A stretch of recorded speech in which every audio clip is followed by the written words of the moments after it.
What up, Vol fans, man? So they just landed a star. Joel Wyatt is officially G-Bo.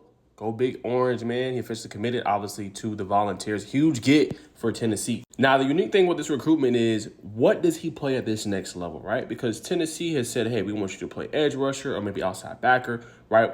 He got recruited by Vanderbilt. They had him, obviously, as a two-way player, playing receiver and safety, right? 6'4", 190. He's a hybrid, you know what I'm saying? He's kind of a tweener. So what does Tennessee have him play, I think, is the biggest question. I'm looking likely probably on the defensive side of the ball, but he's equally as good on offense. But when you have a situation like this, you got to remember, right? You got to make sure that you are standing out to the player, right? And obviously, he was on campus for an official visit back in June.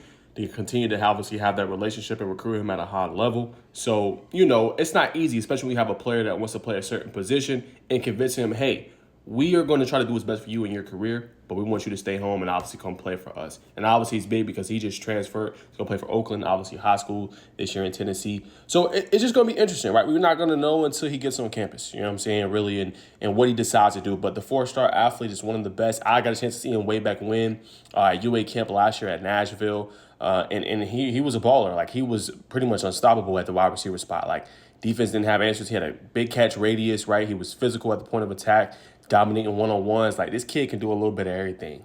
Now, my personal opinion, when you watch this film, I think he could be a really good, outside backer potentially, and just being able to play in that box and blitz, right? That's how good this kid is, you know what I'm saying? And he is a Swiss Army knife. Like, that's just what Joel Wyatt is, in my humble opinion. He's a Swiss Army knife that is versatile, and you need that when you have Tennessee. And you got to credit the Tennessee. They do a really good job with, one, development, and two, letting you play early, especially on the defensive side of the ball, right? Like we just talked about in the last video, a lot of people are sleeping on Tennessee, but we look at Jamal McCoy, right? We'll see what happens with Boo Carter, but if he comes back, Boo Carter, right? You look at Josephs. They do a really good job of developing their talent, getting guys in and having them play at a high level. And a guy like this is going to be, I think, the same thing. So we'll see how it emerges, what he's going to play potentially.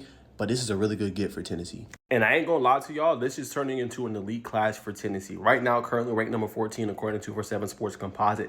I feel like they should get a bump up. We will see, obviously, what happens. But Faison Brandon, 5-star player, right? Gabriel Osenda, right? 5-star offensive tackle. And then look where Joel Wyatt is. He's the next highest commit according to 247, number 47 overall, number 3 in the state of Tennessee. Then you have Braden Rouse, right? You also got Darian Albert. So this class is becoming elite. They're still in the running for Darius Gray. They're going to have to nurture and kind of, help out that relationship a little bit more. But imagine, I know he's high on South Carolina, but imagine if they land Darius Gray to go along with the Gabriel Osenda. You got 2 bookend tackles for the next part, obviously, of the phase of that Josh Heupel offense. What if Faison Brandon coming in? We'll see what happens this year at the quarterback position. Still kind of up in the air. But, you really got something special brewing. And it starts with classes like this, right? Landing a Joel Combe, landing a Braden Rouse, a Joel Wyatt, a Gabriel Osenda, right? A Tyreek King. It starts with classes like this, man. So Tennessee doing a great job recruiting. I think when it's said and done, they should be a top 10 class. Right now, they aren't. They're just budding right outside of it. But with all these guys they got, if they can keep the commitments, I think Tennessee will have a top-ranked class, top 10 in 2026, just showing what Coach Heupel is doing. Obviously, their coaching staff, obviously the recruiting staff is doing an elite job of bringing in top-end, book-end prospects. That's my thoughts. That's my opinion, man. Shout out to Joel Wyatt, man, officially a Tennessee Vol.